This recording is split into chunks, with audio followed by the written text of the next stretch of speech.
Ayeuna bukti sakur carita Tisna harita anu kadenge ku Umar netelakeun yen Tisna teh teu bodo teuing seperti cek omongan Martasim.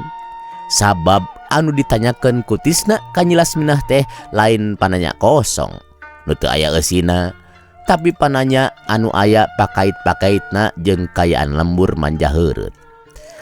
Tapi keur Martasim mah sakitu bareng ngintip jeung bareng ngadengekeun oge keukeuh da dina hatena mah ka Tisna nyebut kosong teu sing bangga.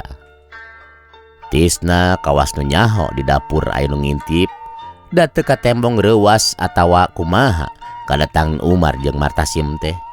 Jongjon bae ngajentreng na beuh kacapi.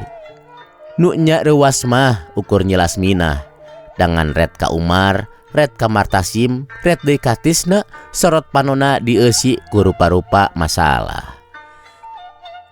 Gek Umar jeung Martasim dariuk hareupeun Tisna. "Ke lananjang ulah waka gembrang-gembrung," cek Umar.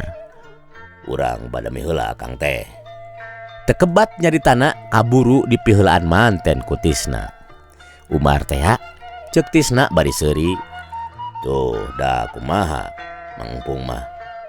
"Cek saha bodo teh eta geuning jeung kuring panggih kakara ayeuna tapi ngana kana ngaran geus apal," cek Umar ka Martasim. Martasim rada oge heran lantaran nya ari geus ngobrol teh mah jeung Tisna teh ngobrolkeun jeung Umar sagulung sagalang jeung Mas Jibja tapi biluk ka manehna ngan bae ari nuduhkeun dadeg pangadeg rupa Umar mah acan. "Ah eta mah kusangkan abdi bae Kang di lalebah," cek Tisna ka Umar.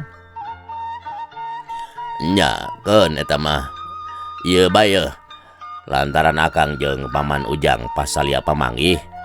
Ari pamanggih Paman Ujang teh gagal cenah moal bisa ngayonan jeung nalungtik kana kajahatan Mas Jibja supaya bisa dilaporkeun ka desa katut saksi-saksina. Ari cek akang piraku da mana Ujang datang oge ka lemur ieu sarta tetep keneh di dieu tangtu boga maksud hiji tujuan keur ngabantuan Paman Ujang numpes kejahatan Mas Jibja. Tah kitu pamanggih akang mah."